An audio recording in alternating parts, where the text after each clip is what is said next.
Unity Cemetery. I've done videos on it before, and I'm here again. I come here often to think, and it's where Fred Rogers is buried and many other people. It's hard to believe when you're here that there's thousands of people that are buried here, but right here's a little bit of history I always like. It says this bell hung in the tower of the Unity School, a one-room schoolhouse, which stood about 50 yards southeast of the site. The school, which was built before the Civil War and served children grades 1 through 8 until it closed in 1929. This is the original bell. So, to give you an example of it, the history, and probably many of these people here had gone to school at that time with that bell. So, when you come here, there's an old section of the cemetery up here. Beyond that's the part where my friend Nick and other people are buried. It's that way. And this is another newer section. But when you get to this section here, you see it's terraced. And it goes back to the Victorian times. Around, I want to put the Romantic and Victorian times together. Some would say 1830 to about 1920, 1910. And what you see here is, this is more modern, okay? This is more made like for you to come and contemplate, for you to contemplate life, contemplate the meaning of it. All these people had moments of being alive in their time here. And these cedars, like the cedar tree right here in front of me, were all planted specifically in the shape to let you really take a moment, think about life and contemplate all of it. Look at that big tree right there. And I almost got hit by a car right there. They don't really, they realize you're driving through a cemetery at that speed, you know, like you're in that much of a hurry. But I'm saying this old tree here, which appears to be, doesn't look like a maple to me, so it looks kind of like a horse chestnut, I'd say.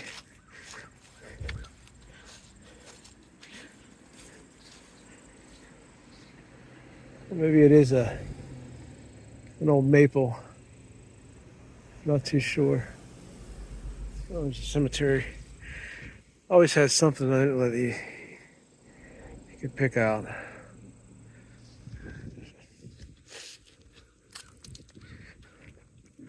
Must be something going on today.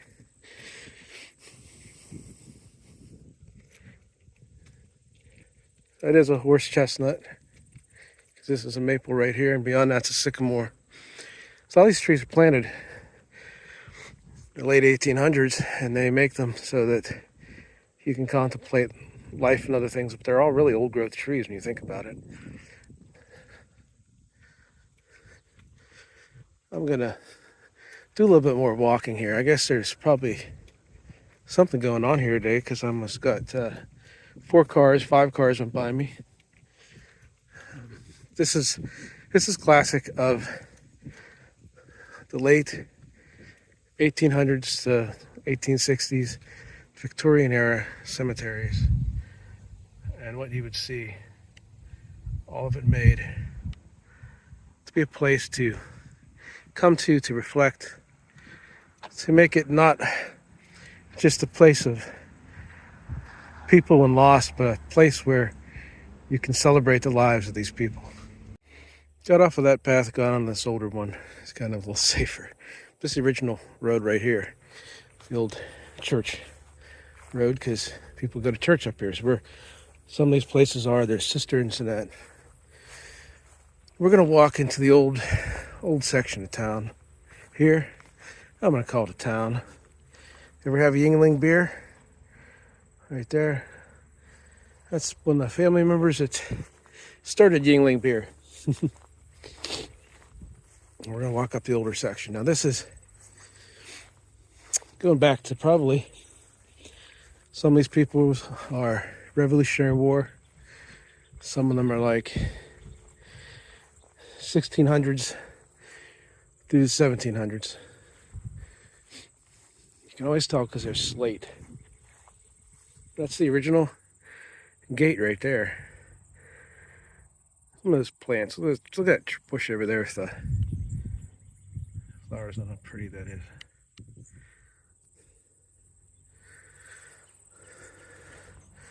'80s.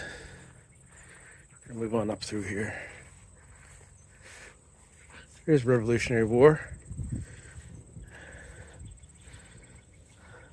Thomas Culbert's son. Died in 1823.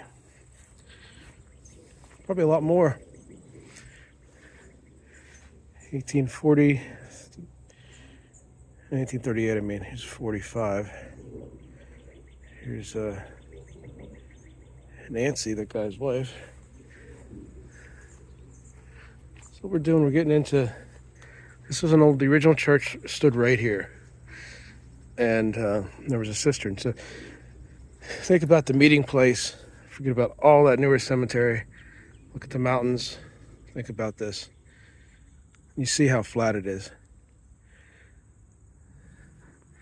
So you kind of figure that this area right here, we're standing, was probably the church.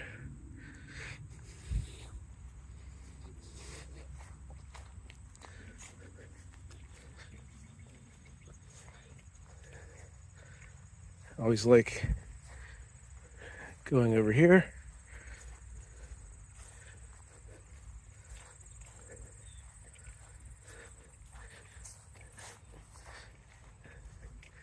It's the Revolutionary War.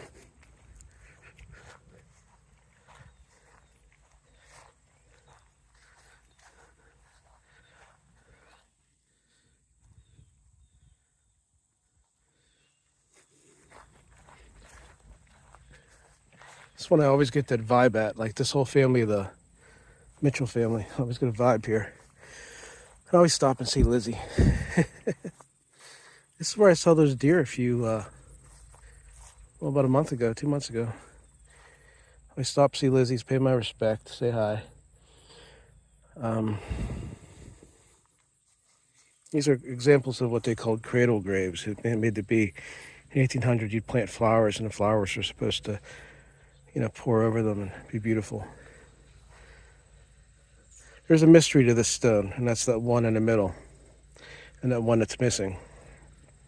And that one that's missing goes there. And it's his elder.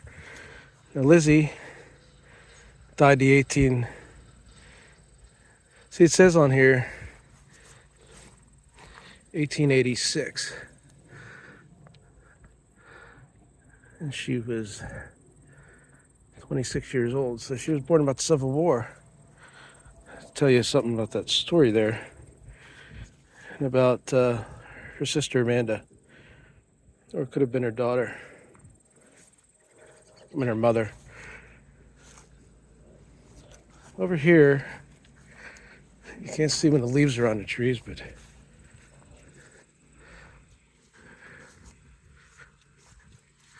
last one right there is Fred Rogers' grave, that mausoleum right there, given.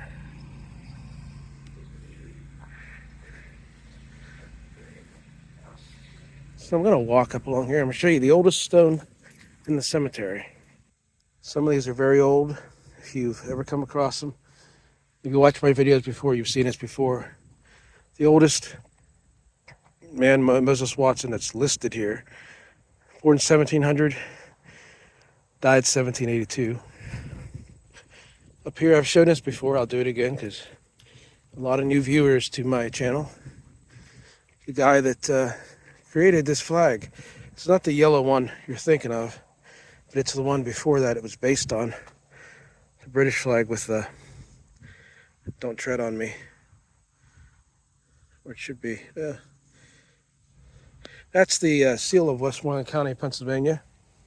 Here you have William Finley. He was a congressman, one of the longest serving members of the Congress, and a patriot, and he is big on the separation of church and state. Here's more of the Mitchell family. I'm going to point at some of these stones to you. Here's one. It's kind of interesting. Sarah Taylor. Died 1786, age 69. You can still touch the stone just like the day it was placed here. And up here, this is kind of a little historical fact. The people that started Mellon Bank, one of the largest banking institutions in the United States, Mellons, they're all buried here. And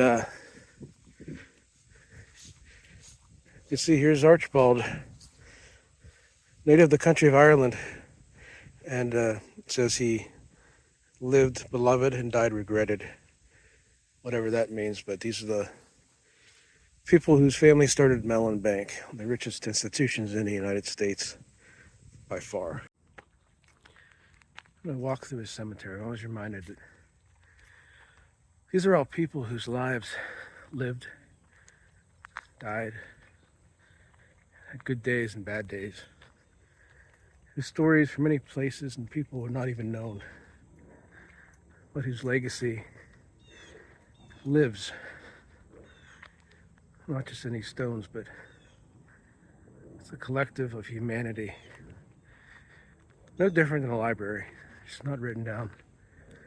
There's energies, there's feelings you feel, you pick up on. I always try to walk through with respect, and I always do. I find the peace and beauty of these places are exactly what the people that laid this out intended it to be, which is a place of reflection and quiet repose.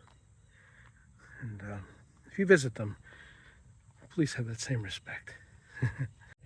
So I want to talk about the brickwork here before I get to Fred Rogers' grave. One time, looking off at the older part of the cemetery and over here, this was what the streets were like. It's a type of fire brick. You can tell by the brown in it. The whole streets of Latrobe at one time, this before it was a city, it was a town, had brick like this that lined the streets. And up until when I was a kid, there was still a little bit of it left. This is a prime example of what Latrobe looked like at that time.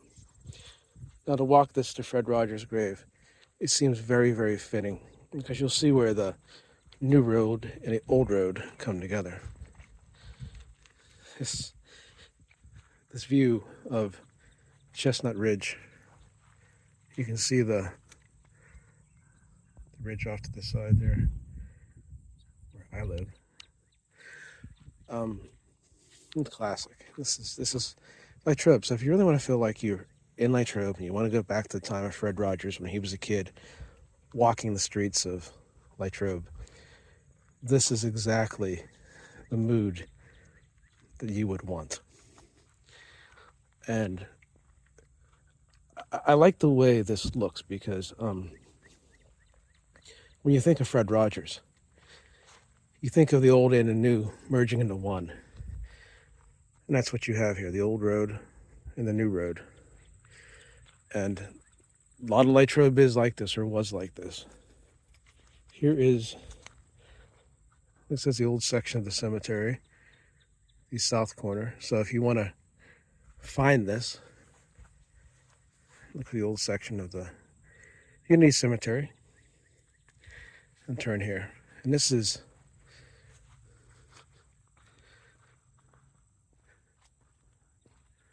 the grave of Fred Rogers. This is where he's buried. Always come here with respect. Like I said, he was a friend of mine. He was a fundamental person growing up, from assemblies to being a child of living in Latrobe and Ligonier in this area. He was always around, even though he lived in Pittsburgh most of his adult life. And Latrobe was always his home. And coming here, I always stop and see my old friend and think about it. A lot of times nobody's here, like right now, and I can just come here and I can sit here and I can think about things that are bothering me. And it's the kind of step you just imagine if you sat on. Fred Rogers would come out and sit next to you. I love Fred. And here, this is given. It's surrounded by these type of hemlock trees, which will last here for a long time. And some holly. There's a few other people buried here, but someone put a rose through the handles. It just shows you how beloved Fred was. In the back of the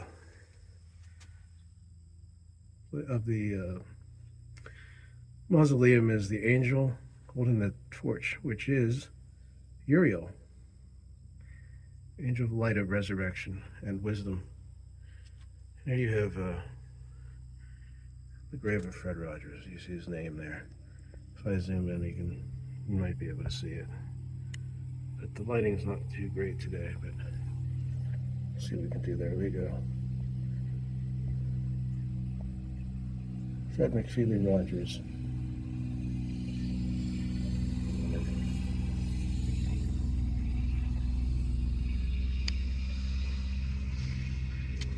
So we all love Fred, and he was always a beloved person in our childhoods that taught us to treat people with love and kindness and to be a decent human being as much as you possibly can.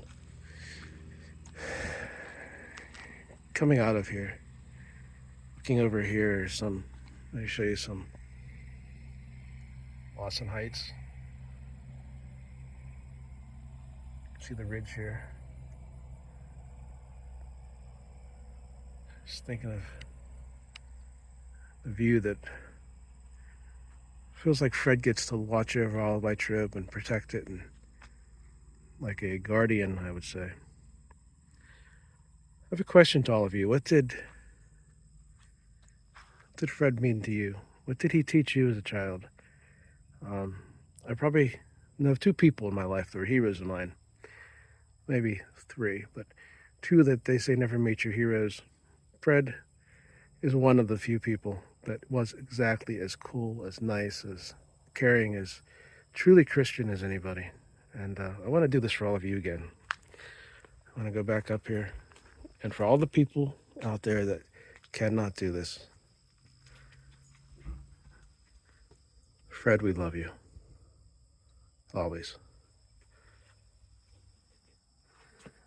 So, keep your thoughts about Fred and take them to where you need to in this moment. And won't you be my neighbor? Won't you please?